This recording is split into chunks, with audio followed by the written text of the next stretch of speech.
का मस्तक उन्होंने ऊंचा किया है। बहुत सारी घटनाओं की चर्चा नहीं करना चाहता, कैसे अंतर्राष्ट्रीय जगत में उन्होंने भारत की का मस्तक ऊंचा किया है, क्योंकि मैं सांसद हूं, जनता के मूड को भी अच्छी तरह समझता हूं और अपने संसदीय निर्वाचन क्षेत्र की जनता के मूड को मैं विशेष रूप से मैं समझता हूं।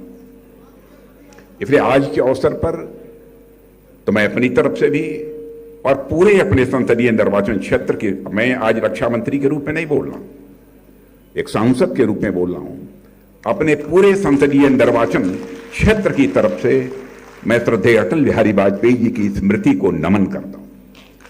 और आप लोगों से भी मैं अनुरोध करूंगा, एक मिनट तक खड़े होकर श्रद्धेय अटल बिहारी वाजपेयी जी का एक बार स्मरण कर उनके प्रति अपनी श्रद्धांजलि अर्पित करें। कोई आवाज नहीं, शांत शांत, कोई आवाज।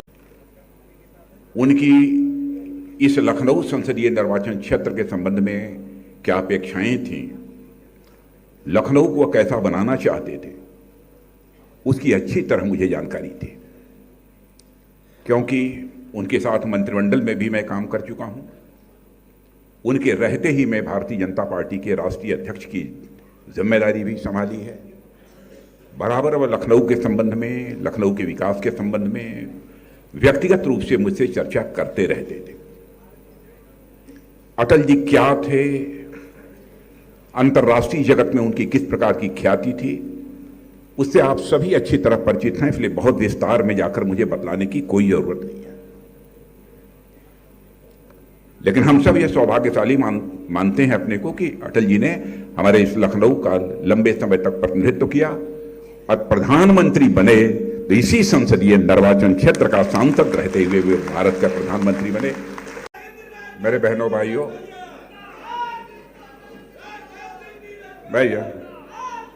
मेरे बहनों भाइयों,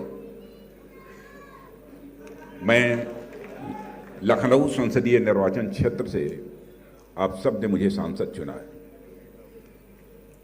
इसी संसदीय निर्वाचन क्षेत्र का प्रतिनिधित्व लंबे समय तक श्रद्धेय अटल बिहारी वाजपेयी जी ने किया है और मैं ये अपना सौभाग्य मानता हूं कि जिस संसदीय निर्वाचन क्षेत्र का उन्होंने प्रतिनिधित्व किया, उसी संसदीय निर्वाचन क्षेत्र का प्रतिनिधित्व करने का अवसर मुझे प्राप्त हुआ है। उनके स्मृतियों के लिए नमन करता हूं और अटल जी के कार्यों को, उनके द्वारा स्थापित मूल्यों को पूरे प्रभावी ढंग से लखनऊ में, प्रदेश के अंदर लागू करने में अपना निरंतर सकारात्मक सहयोग देने वाले आदरणीय रक्षा मंत्री जी को मैं इस अवसर पर एक बार फिर से अभिनंदन करता हूं। आप सबके प्रति अपनी शुभकामनाएं देता हूं। धन्यवाद। जय हिंद। सर्वसमावेशी, सर्वस्पर्शी राजनीति कैसे होनी चाहिए, उसके प्रतीक माने जाते हैं। 6 दशकों का उनका राजनीतिक जीवन शुचिता, पारदर्शिता और ईमानदारी का प्रतीक माना जाता है। बहनों और भाइयों, अटल जी जिस बात को लेकर के लगातार बात करते थे वो अत्यंत महत्वपूर्ण है और हमेशा कहते थे कि सिद्धांत विहीन राजनीति मौत का फंदा है। मूल्यों और सिद्धांतों के साथ 6 दशक तक एक राजनीतिक विचारधारा को लेकर के चलना, पक्ष विपक्ष की चिंता के बगैर देश और समाज के मूल्यों को लेकर के कार्य करना,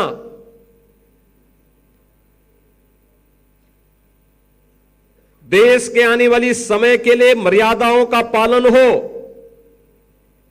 उन मूल्यों की रक्षा हो सके, इसके लिए खरीद फरोख्त की राजनीति से अलग रहते हुए सत्ता की परवाह के बगैर आने वाली पीढ़ी के लिए एक मानक और एक आदर्श प्रस्तुत करने का जो गौरव अटल जी ने प्रदान किया था, आज भी वह भारतीय राजनीति के लिए मार्गदर्शक बना हुआ है। अटल जी ने जो मॉडल दिए हैं, ग्रामीण विकास हो या शहरी विकास, अंत्योदय की परिकल्पना हो या देश के अंदर नौजवानों के लिए रोजगार सृजन के माध्यम, भारत की गरिमा और भारत के गौरव की रक्षा और भारत की सुरक्षा कैसे होनी चाहिए, इन सब के मॉडल देने के कार्य हों, वो उन्होंने किए, वे सब मानक बने। लेकिन सबसे महत्वपूर्ण बात यह है, एक कवि होने के नाते, एक पत्रकार होने के नाते, एक राष्ट्रवादी विचारक होने के नाते, भारत माता के एक सच्चे सपूत होने के नाते, एक सच्चे संवेदनशील मानव के रूप में, महामानव के रूप में अटल जी के प्रति हर दल, हर व्यक्ति, हर भारतवासी श्रद्धा और सम्मान का भाव रखता है। प्रभु, मुझे इतनी ऊंचाई कभी मत देना, गैरों को गले न लगा सकूं, इतनी रुखाई कभी मत देना। मुझे लगता है इस पंक्तियां बहुत कुछ कह देती हैं, बहुत कुछ कह देती हैं। ये राजनीति के लिए एक मानक है, एक स्टैंडर्ड है। वर्तमान की पीढ़ी के लिए उन लक्ष्मण रेखाओं के साथ चलने की एक नई प्रेरणा भी है। यह हमारा सौभाग्य है कि अटल शताब्दी महोत्सव के साथ हमें जुड़ने का अवसर प्राप्त हो रहा है। उन कार्यक्रमों को मजबूती के साथ हम आगे बढ़ा सकें। यह कार्यक्रम परंपरागत कार्यक्रम बन चुका है। अटल फाउंडेशन के द्वारा जो कार्यक्रम अटल कन्वेंशन सेंटर में आयोजित होता है, उनके जन्मतिथि पर भी और उनकी पुण्यतिथि पर भी आयोजन होते हैं। मैं इसके लिए फाउंडेशन के जो कन्वीनर हैं, प्रदेश सरकार में उप मुख्यमंत्री श्री ब्रजेश पाठक जी और उनकी पूरी टीम को हृदय से उनका अभिनंदन करता हूं, उन्हें बधाई देता हूं। आयोजन के साथ जुड़ने का अवसर प्राप्त हो रहा है। प्रदेश भर में अनेक कार्यक्रम चल रहे हैं। हर जनपद में सुशासन पर निबंध लेखन, भाषण प्रतियोगिता और नवोदित कवियों के लिए हर जनपद में एक मंच लगा हुआ है, जहां पर वे अपनी कविता पाठ, अटल जी की कविताओं को लेकर के काव्य पाठ कर सकते हैं। ये आयोजन लगातार चल रहे हैं। सुशासन को लेकर के हर एक स्तर पर गोष्ठियां चल रही हैं। कल के समारोह में पूरे प्रदेश भर में पुरस्कार प्राप्तकर्ताओं का सम्मान होगा। अटल जी देश के अंदर सुशासन के एक मॉडल माने जाते हैं। में उपस्थित सभी लखनऊ के महानुभाव और अटल गीत संध्या को जिनके द्वारा आगे बढ़ाया जाना है, ऐसे लोक कवि, एक प्रख्यात कवि श्री डॉक्टर कुमार विश्वास जी और उपस्थित बहनों और भाइयों, सरदेव अटल जी की जन्म शताब्दी चल रही है और कल अटल जी को जयंती का 100वां वर्ष उनका पूरा होने जा रहा है। मैं इस अवसर पर अटल जी की स्मृतियों को कोटि कोटि नमन करता हूं और प्रदेशवासियों की ओर से उन्हें विनम्र श्रद्धांजलि भी अर्पित। भाइयों, अटल जी की स्मृतियां न केवल लखनऊ वासियों के लिए बल्कि पूरे भारतवासियों के लिए एक नई जीवंतता का प्रमाण है। सरदेव अटल बिहारी वाजपेयी फाउंडेशन प्रतिवर्ष वर्ष में 2 बड़े ऐसे आयोजन अवश्य करती है और आज प्रातःकालीन सत्र से ही हम इस प्रकार के कार्यक्रमों के साथ जुड़े हैं। मौसम की विपरीत परिस्थितियों में